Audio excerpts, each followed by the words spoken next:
For the next presenter, we welcome Dr. Natasha. Dr. Natasha, I would like to, hello, how are you, Dr. Natasha? Very good, thank you. May I call you Natasha or Montesalvo? Oh, Natasha, okay. Natasha's fine. It's a very beautiful name you have in the second name, Montesalvo. Italian. Italian, yes. It's just like my name, Eros there. Okay, Dr. Natasha Montesalvo is a principal consultant, destination, strategy, and insight at EarthCheck, the leading scientific benchmarking, certification, and advisory group for travel and tourism. Natasha works with governments, regional tourism bodies, not-for-profits, and tourism businesses to support the sustainable development of the tourism industry through strategy, insight, and risk management. Natasha joined EarthCheck having spent 4 years leading the policy and research team for the peak body for tourism in Queensland. Her expertise and knowledge lie in navigating and shaping the political system that govern the tourism industry. Natasha completed her PhD at Griffith University, Brisbane. Her thesis focused on the relational ties between destination management organization, or DMO, and tourist and hospitality organizations, and the impact they have on destination brand buy-in. She has operational experience in luxury hotels groups in Australia and in the UK, and has spent time working across Europe for a major UK tour operator. So there are a lot that we can get from listening to Dr. Natasha. And without further ado, you are welcome to present your beautiful presentation. Beautiful, thank you so much. And thank you so much for having me. EarthCheck is proud to be a partner of this program, and we're really excited to be involved and looking forward to this presentation today. So thank you so much everyone for joining us. If we can move on to the first slide, please. I'd like everyone just to take a moment just to type into the chat box what sustainability means to you to begin with. So the focus of my presentation today is on sustainability and resilience, and how these two topics tie in together, how we build sustainability and resilience into our tourism experiences, what this means for us personally, and what it means for our visitors who are coming to our destinations and who are engaging in our tourism experiences. So if you can type into the chat screen what sustainability means to you. We're going to see how this evolves and changes as we go through today's presentation, see whether there's any differences in what it means as we move through the presentation. So if you want to get typing, what does sustainability mean to you?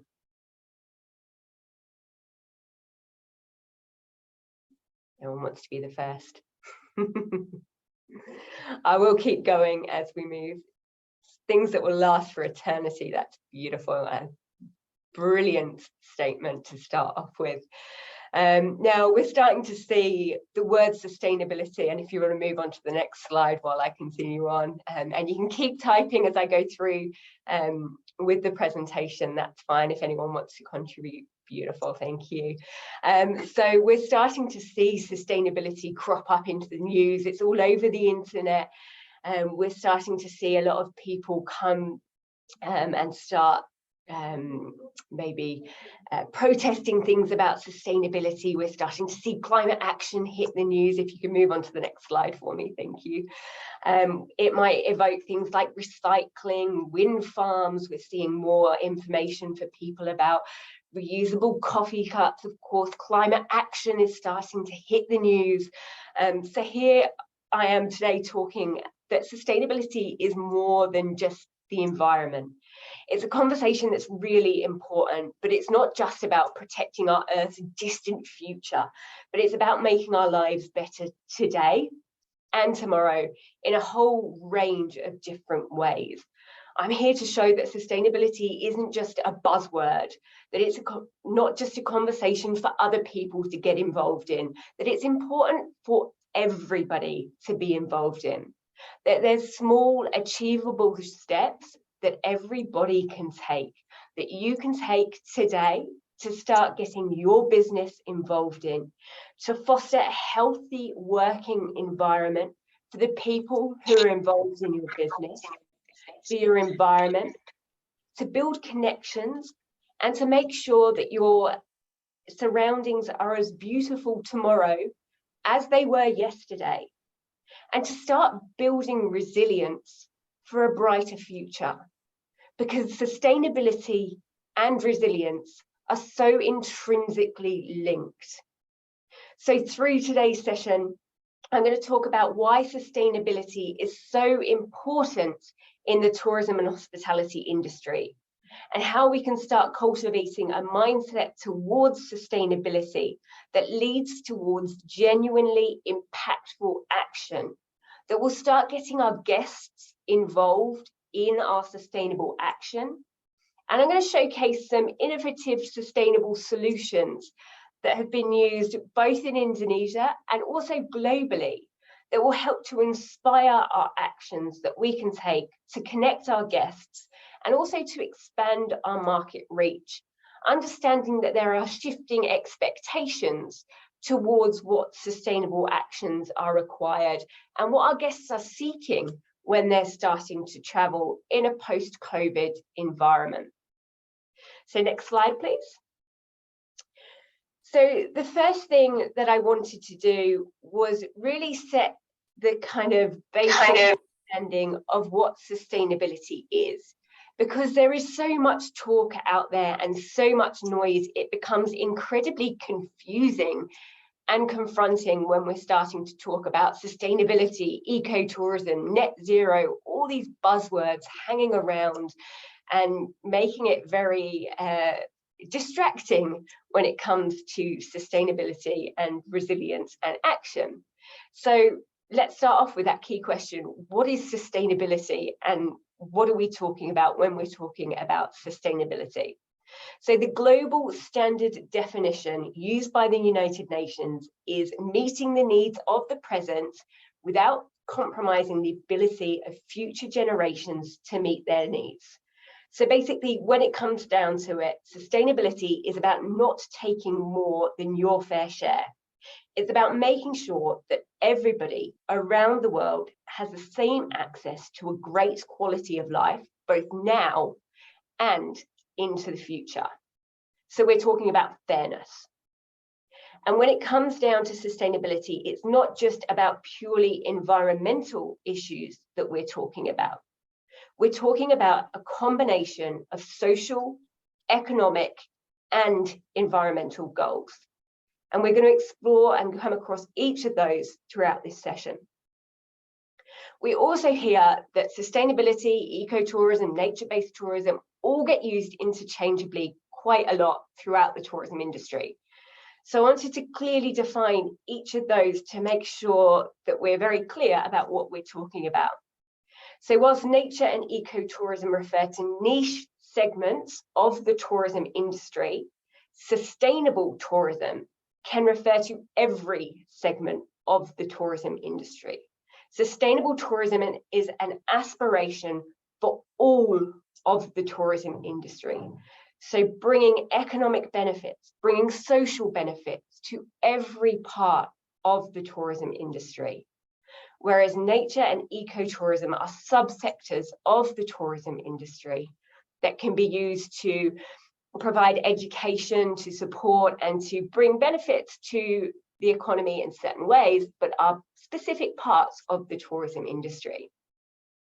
Now, sustainability has gained a lot of focus in the media recently, but it certainly isn't a new topic. And if we move on to the next timeline, or the next slide, you'll see a timeline that shows that sustainability has actually been in the news since the early 1900s. So next slide, please. So way back in 1912, the first news article was actually written about the impacts of climate change. So around 300 years ago, industry started booming in Europe, new manufacturing methods came up, and we started to use resources faster than we could replace them. And around that time, people realized that processes were not sustainable, and issues such as social justice and equality became mainstream conversations. In the 20th century, sustainability became a global problem, and everybody started working together towards addressing these issues. In 1992, the Agenda 21 Earth Summit happened, and it was a global call to arms for action around sustainability, setting a precedent for international sustainability agreements like the Kyoto Protocol in 1997 and the Millennium Development Goals in 2000. And by 2015, the Paris Agreement was set in place. And then sustainability became more than a conversation. It was a cornerstone and a fundamental shift in the way that we produce, consume, organize politics, conduct our business, and run stock markets.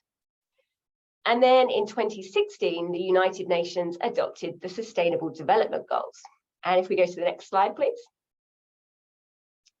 The Sustainable Development Goals, you may be aware of, were a global call to protect the planet, develop a more socially inclusive world, and cover outcomes like clean energy, economic growth, gender equality, education, and human rights. What does this have to do with tourism? Well, the tourism industry can contribute to all 17 of the Sustainable Development Goals, but it has explicit actions across 3 of the goals. Goals 8, 12, and 14. And if we go to the next slide, please, we'll see those goals across there. So for Goal 8, the UNWTO notes that tourism has a driving force for global economic growth. It provides jobs for 1 in 11 people worldwide. And by giving access to decent work opportunities, the tourism sector, communities, and particularly youth and women can benefit for increased skills and professional development opportunities. The tourism industry's contribution to job creation is explicitly noted in Target 8.9, which states that by 2030, we will devise and implement policies to promote sustainable tourism that creates jobs and promotes local culture and products.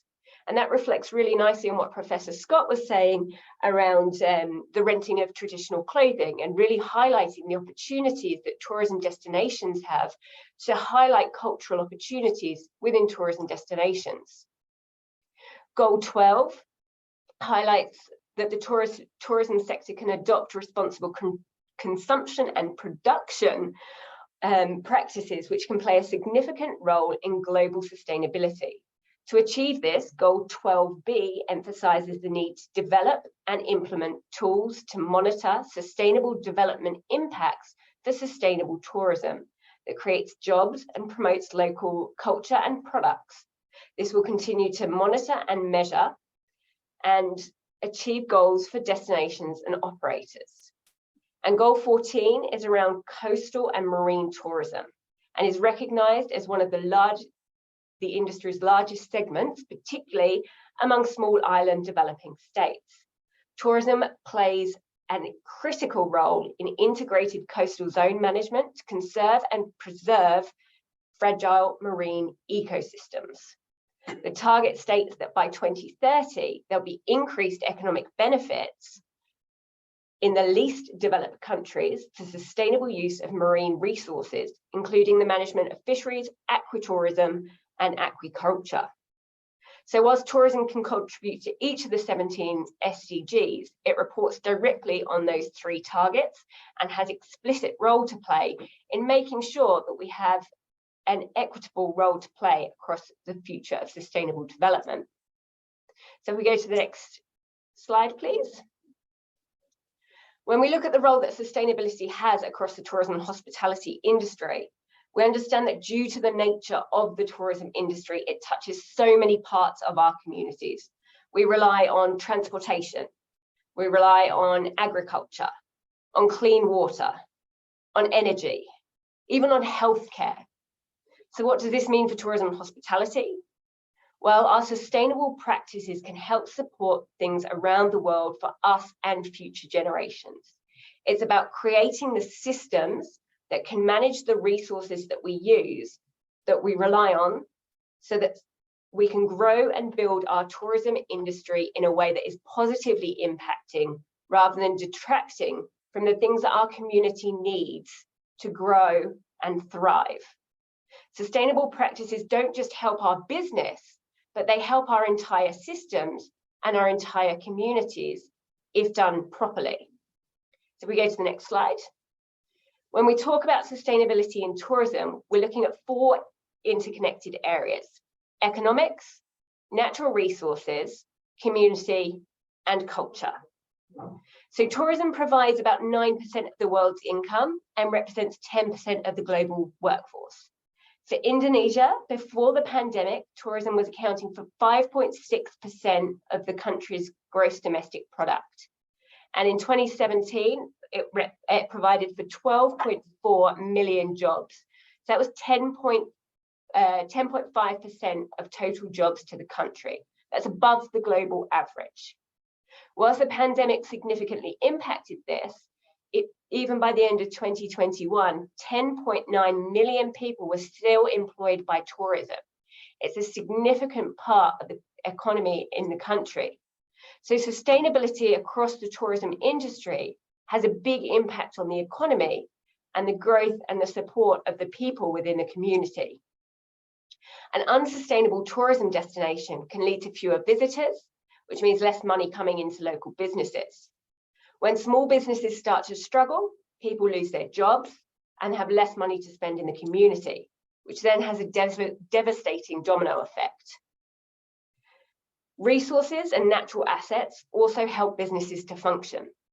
So resources such as fresh water, energy, food, and safe living conditions are really critical to consider. Resource sustainability means using resources in a way that won't waste them or use them up before they can be replenished. What does this look like? Community having access to fresh running water, community gardens being accessible and safe, having farming practices that are stable, reliable, and high quality produce, having stable energy supplies so that you can keep the lights on, and so much more.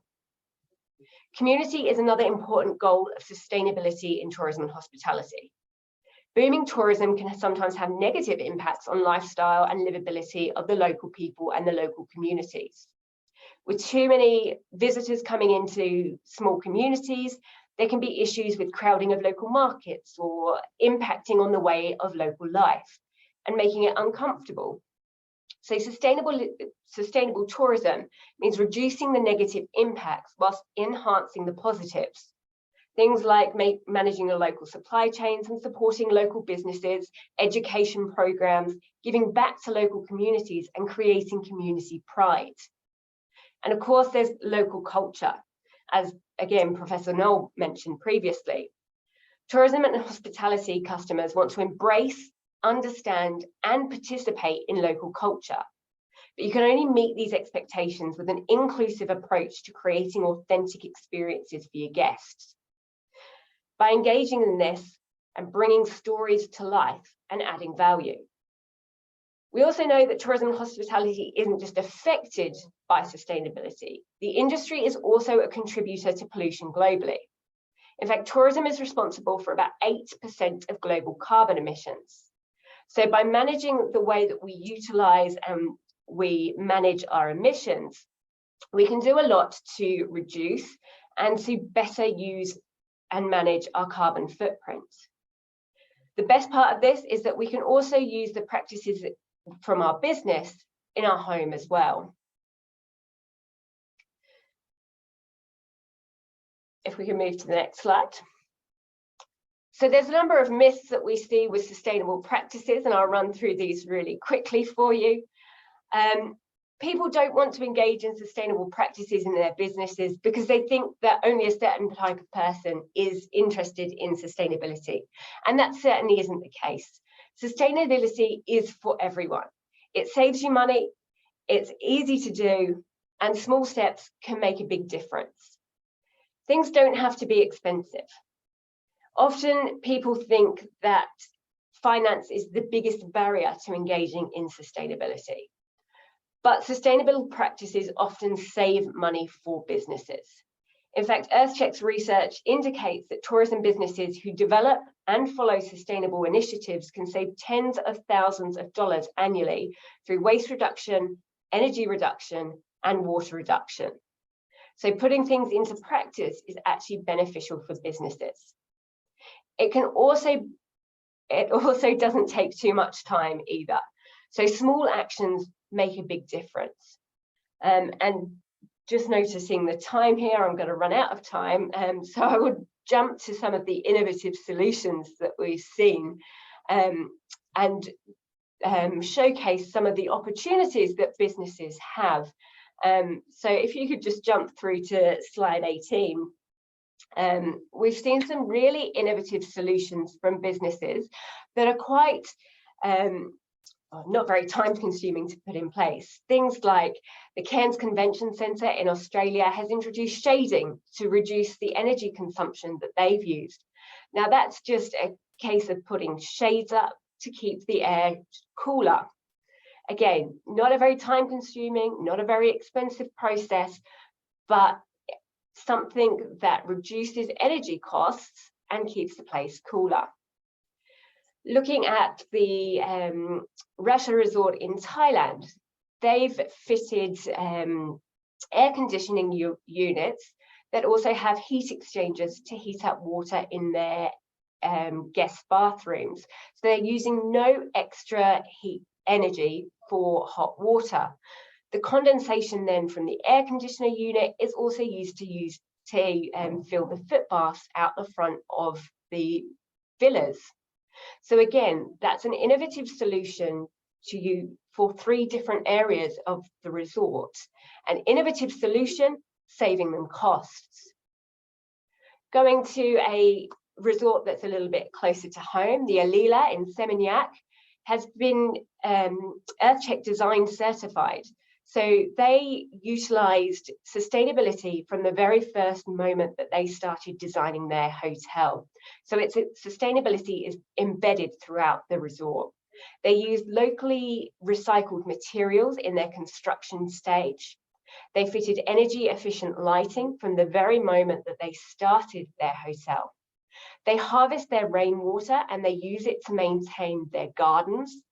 And they have an on-site drinking water plant, which reduces the transportation of their water and also the pollution. Their sustainability measures extend beyond the environment as well. So they ensure equal pay across all of their staff, and they support 2 local primary schools with the profits from their hotel as well, making sure that they've got social assistance for children close to home and supporting the local community and giving back. Remembering that I mentioned that sustainability isn't just about the environment, but it's about supporting the local community as well. The Capella in AIBRHUB, again, a very similar thing, supporting the local community is a key part of their sustainability story. And they've really supported their local schools as a core part of their culture and their experience. They've dedicated a way to find ways to support their local schools. So they've used a 3-month English program for elementary school children and sponsored school children through their resorts. They've also found ways to sponsor their kids through the collection of plastic waste in the neighbourhood. So they're integrating 2 different elements there, both cleaning up the local community through waste reduction and also supporting the community with language skills through their training program as well. So they have embedded themselves within their local community and identified themselves as custodians of the local community, enriching their surroundings and trying to empower their community and giving back to the community that they're working with as part of their sustainability story. The other part of sustainability is the sharing of the story as well, understanding that it's a journey and not just a starting and stopping, making sure that they're sharing with their guests and with their staff what they're trying to do to engage that communication from the very moment they start it all the way through what they're doing. sharing what is important, what is good about what they're doing, and engaging visitors with that discussion to make sure that visitors can connect with the story and can engage with the community as well. And at that point, I will stop.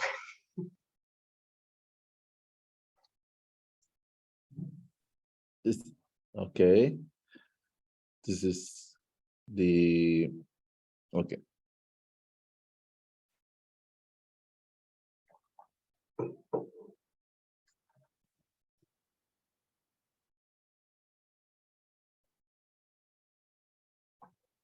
So there are more slides. Yeah, there are. I jumped a few of them there.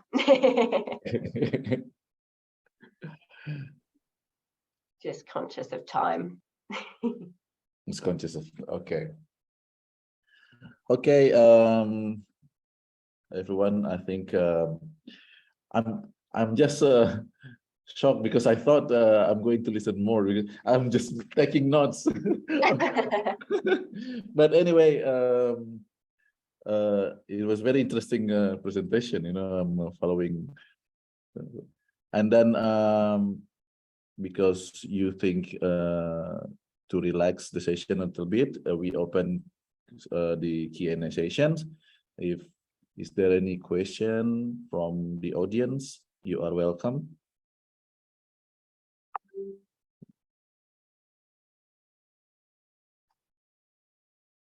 It's very interesting, yeah, that yeah, I think you came in with the what do you call it? The common paradigm of sustainable tourism, that it's difficult, expensive, but actually it's cheap and it is interesting to most of the people, yeah, and easy to make.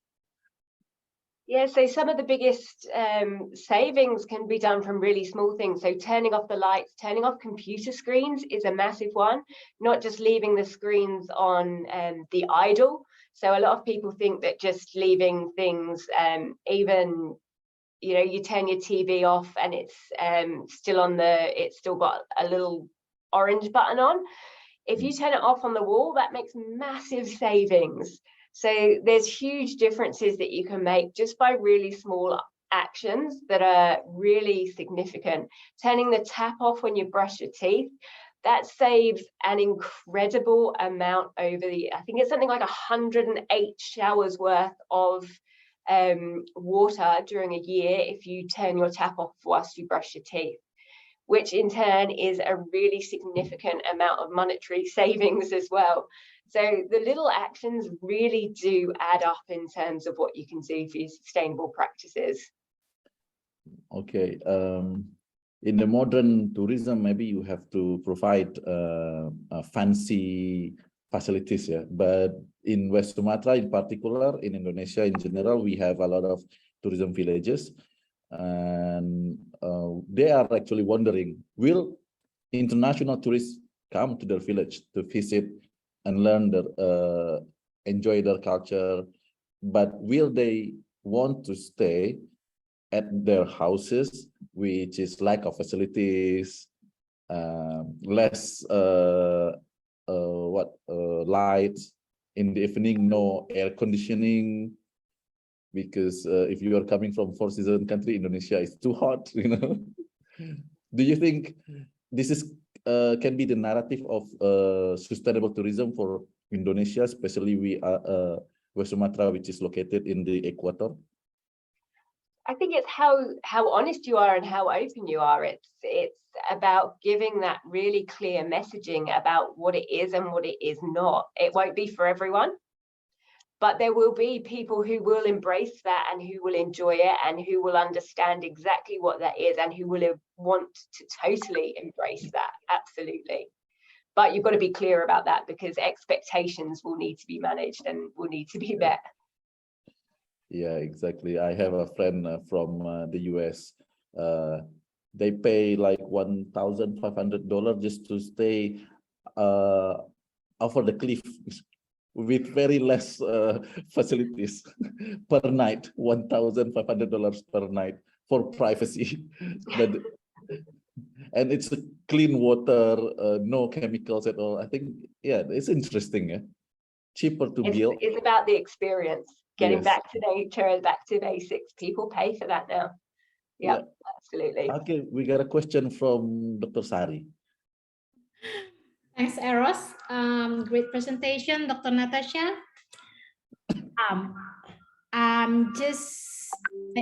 I got one questions about pro-environmental behavior. You know, like Indonesia is has a huge problem about waste, pro-environmental behavior, and I know that compared to Australia, yeah, it's totally different. You know, like it's almost everyone care about the environment, take care about anything about how to anticipate the climate change and so on. Can you share your thoughts how to improve the pro-environmental behavior, especially for developing countries? And because, you know, like we are leading on the waste problem. I think you know that. So maybe what is your suggestions? Thanks. Look, it starts with education, and it's building knowledge and awareness. And you are all in a position where you are starting to hear and understand and know, and you have that, and it's sharing that message and as far and wide as you possibly can.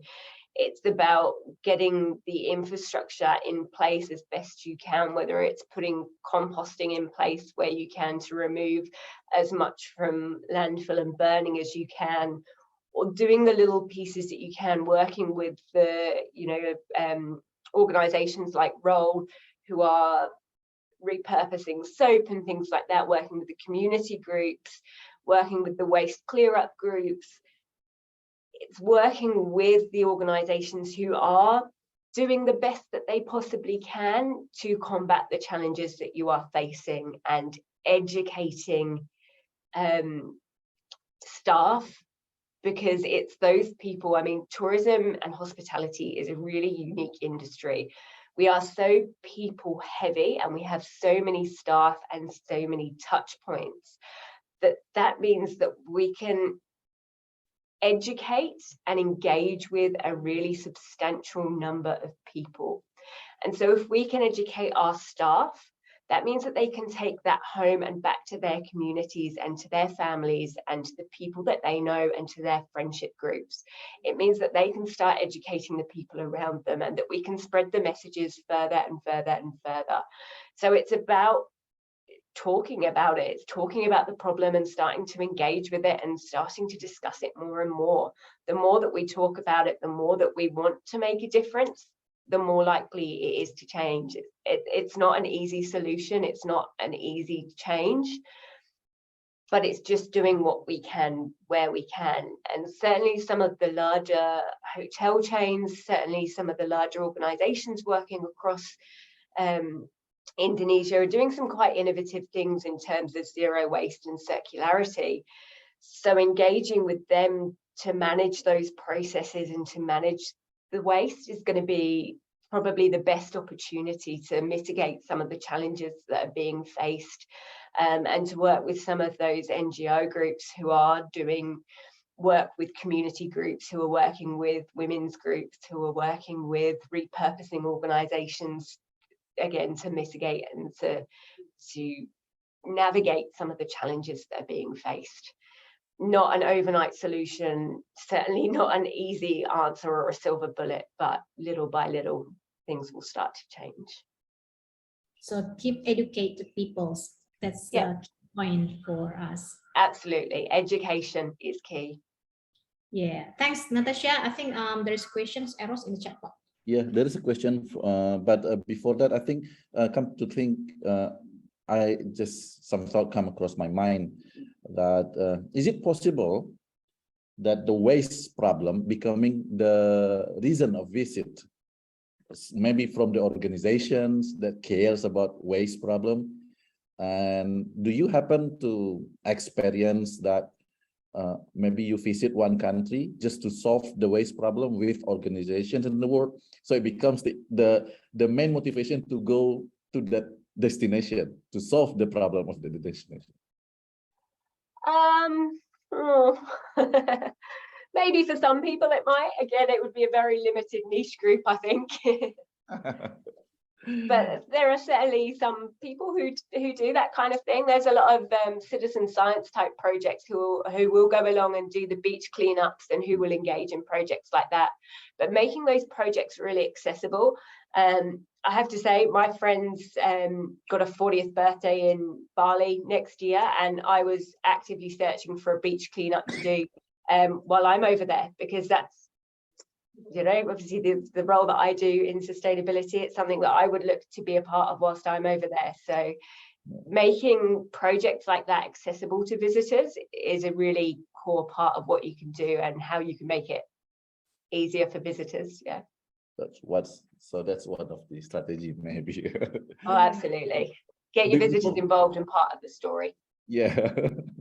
Yeah. Because for SDGs, to meet the SDGs. That's exactly it. Anyway, before I need to translate a little bit to those who doesn't understand English. So Dr. Natasha main point is that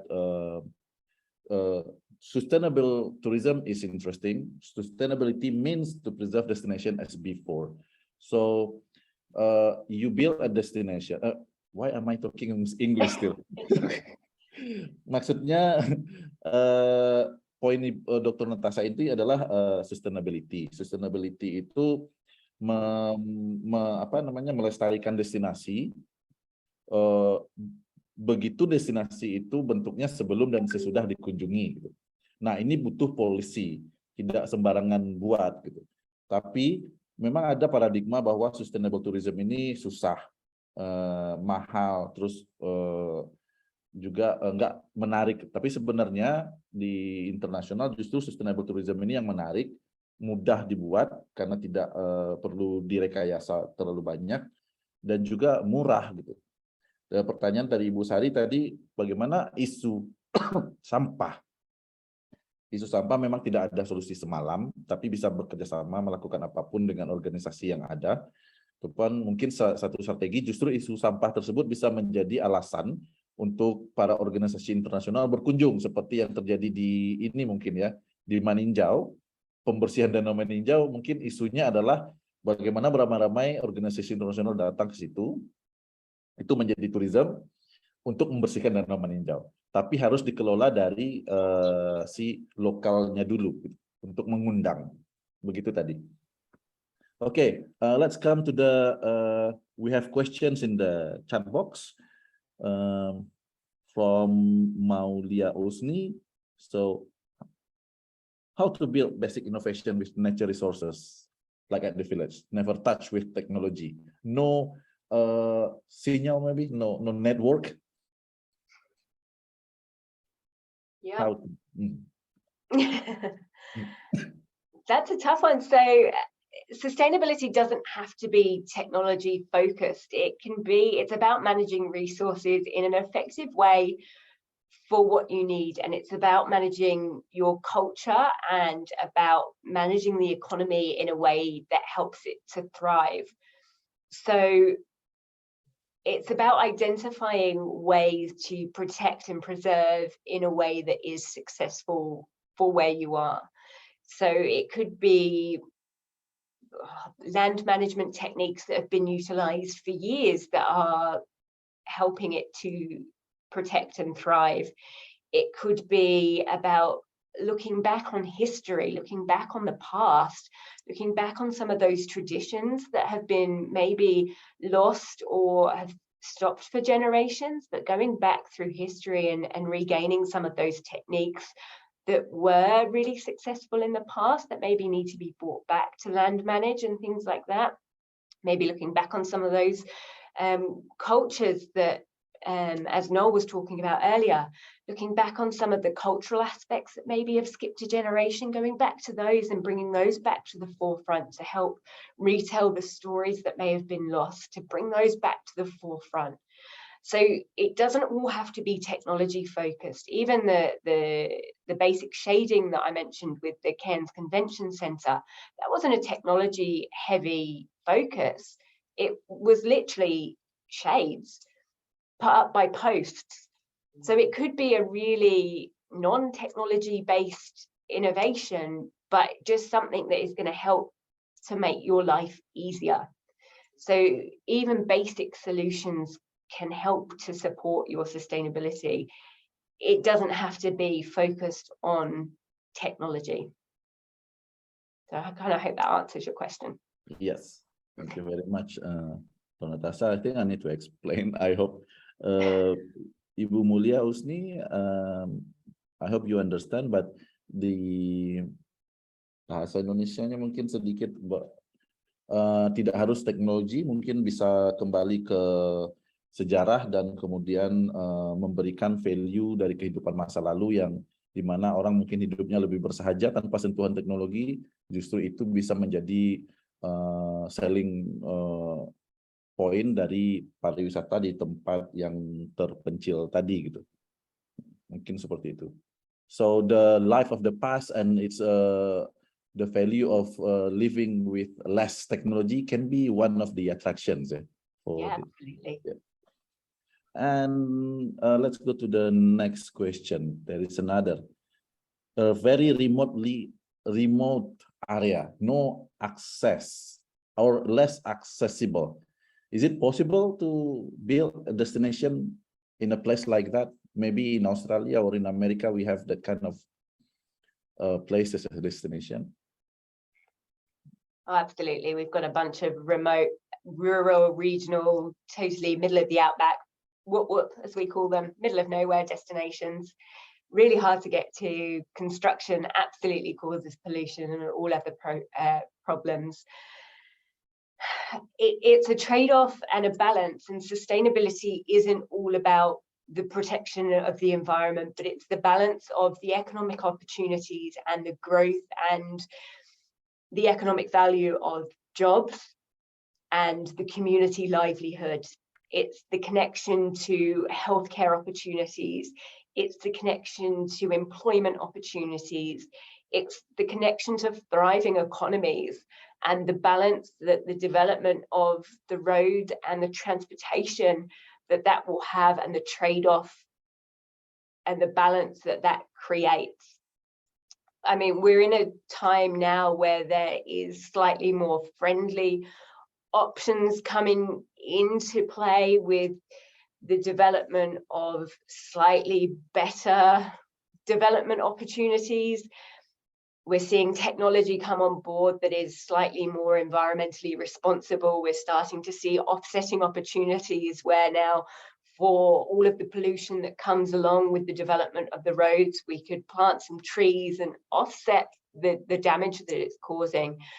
But with sustainable development, it is a combination of economic, social, and environmental opportunities that it creates. So we can't look at it in isolation of, yes, there is damage through the roads development, but if that's creating access to healthcare, if it's creating access to jobs, if it's creating economic value for a region, then there is opportunities and there is value in that, and that shouldn't be seen as necessarily a bad thing.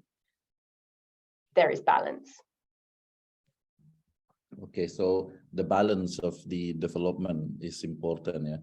If Yeah. the destination doesn't require any constructions, any touch of technology, then it doesn't have to.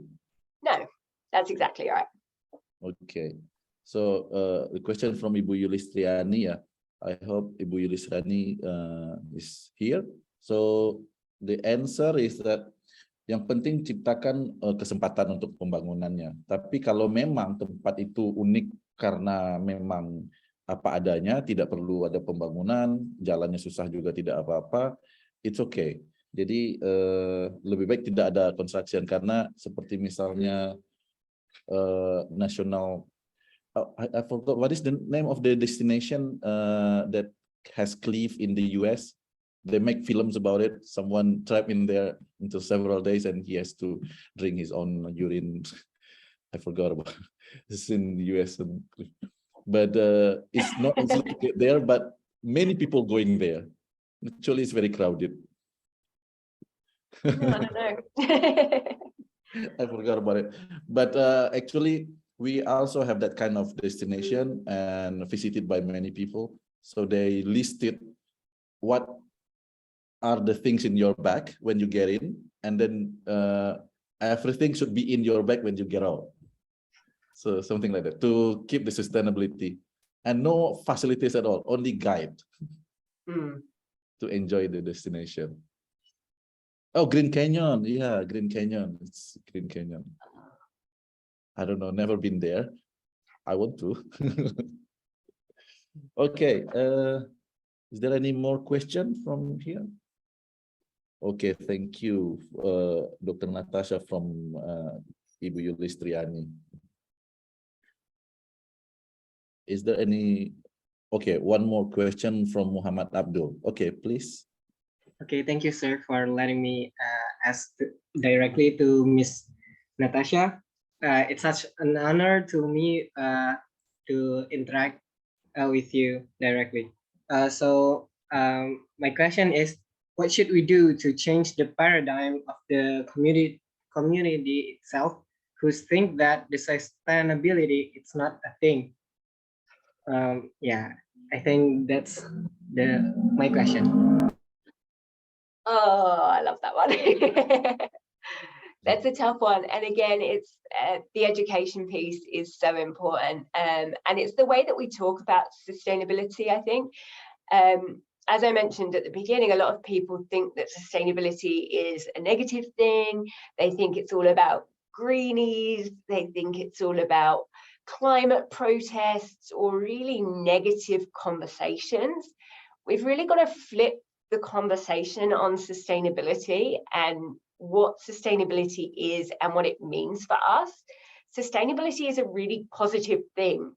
It's about protecting our community. It's about creating benefits. It's about making sure that everyone is enjoying our community. It's about making sure that everyone has a really bright future. Why is that a bad thing? And it's about doing it in a way that our resources are protected for the future. So if we're using less energy, if we're turning the lights out, if we're stopping the water when we brush our teeth, and it's making everything better for everyone, then that's a really positive thing. It's saving us money, it's saving us resources, and it's creating a better future.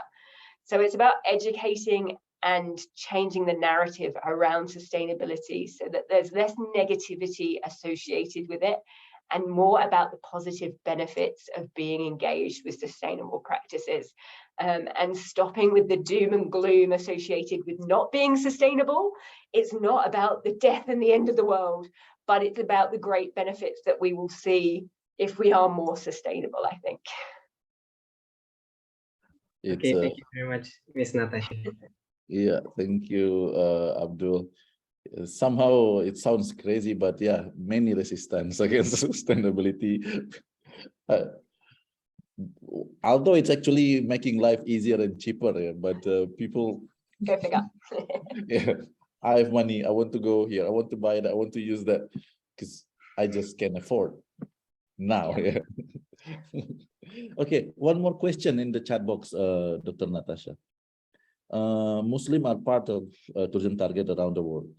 How tourism experts and tourism people cooperate together around the world to create a safe and nice travel and visits to countries around the world, so Muslims feel safe and not feel threatened? Wow, that is a really tough question. Hit me with all the hard ones today. Thanks, guys.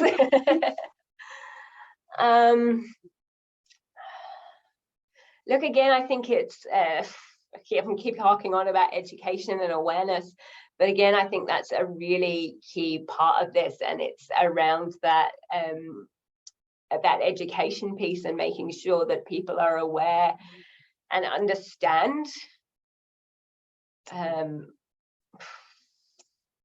Yeah, understanding and awareness, I think, is the key answer to that one. I'm not sure I can answer much more than that, to be honest.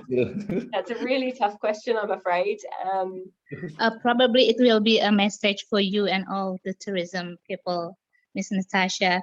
Please send the message to the tourism people so that they can try to do their best so that all Muslims will feel safe. Thank you. Thank you for yeah, for the message. Yeah, I think that's important. Thank you, Ibu Imelda, for the message. But I believe this is not only the responsibility of the tourism people and expert, but Yeah, also racism. us, Yeah. also us as a Muslims, we have Yeah. to show our Yeah. good deeds. Every expert. Yeah.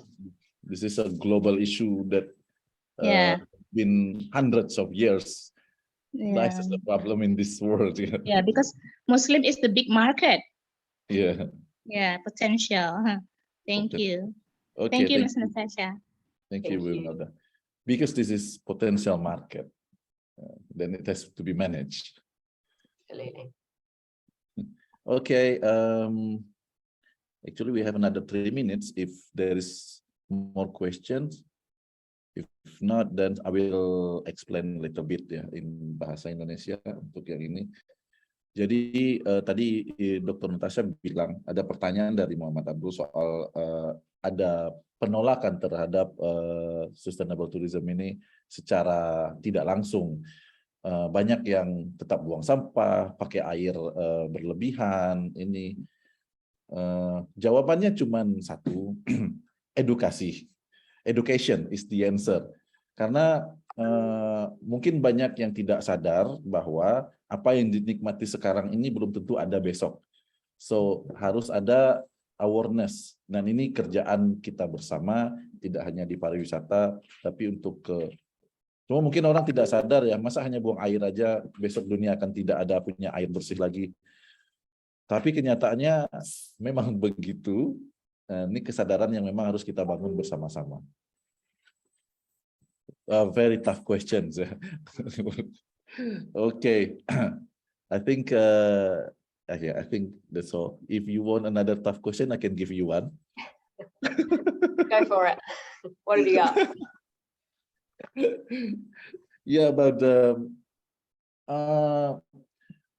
is there any groups of people, association, organization that are looking for destination that is lack of facilities, no touch of technology, just to feel alive again because they are bored of living in the city, fast life? Is there any kind of that? Who are we willing? certainly saw during COVID that there was the escapism became a really high priority for a lot of visitors. So the escape from city life, the detach, the detox, the rejuvenation became a really high priority for a significant number of city slicker type visitors. So anyone who was living in a highly urbanized area, was the first thing that they wanted to do post-COVID was to get out of that city life and to get away and to just detach from all of that and to get into the green, and to live or to spend their holidays in a detoxed version of, or a green version, an untouched version. So particularly Australians found that, or rural areas in Australia absolutely thrived in a post-COVID environment. So as soon as lockdowns were lifted, as soon as Australians are able to travel, and it's continued that trend. So that's still happening now. I think as we see Australians able to travel overseas and the capacity to travel overseas, the supply increases, we will see that continue, but in overseas destinations. So the ability to get away, to escape, to rejuvenate in green destinations is incredibly important to them at the moment. So yes, but in saying that, they need to be able to find those destinations and to be able to book them easily and seamlessly, and to be able to get there easily and seamlessly. So the booking and the connectivity is a really important aspect of that visitor journey.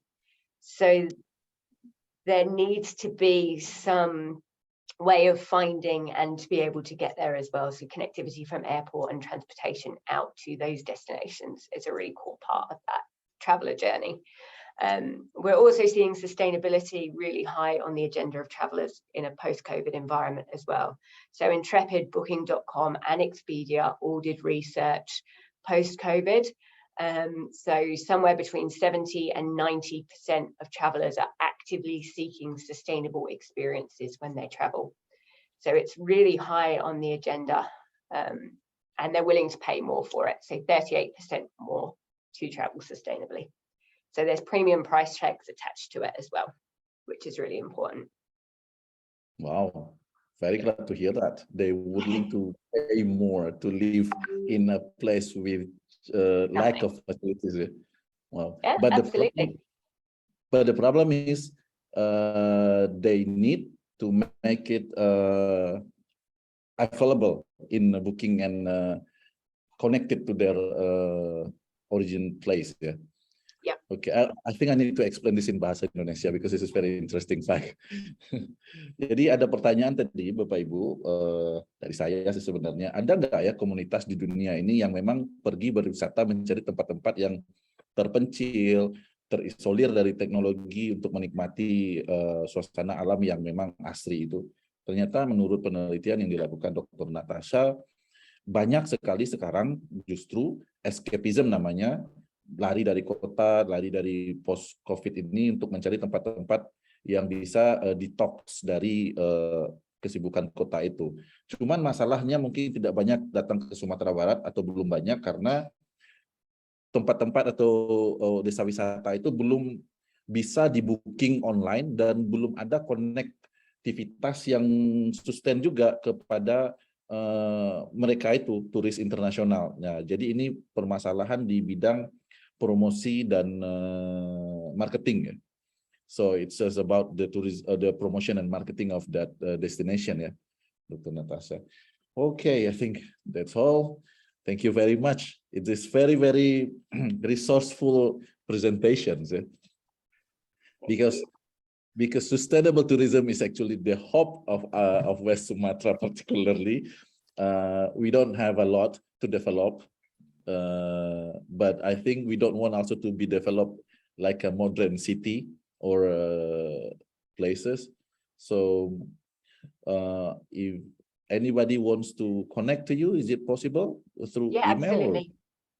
Yes, please do.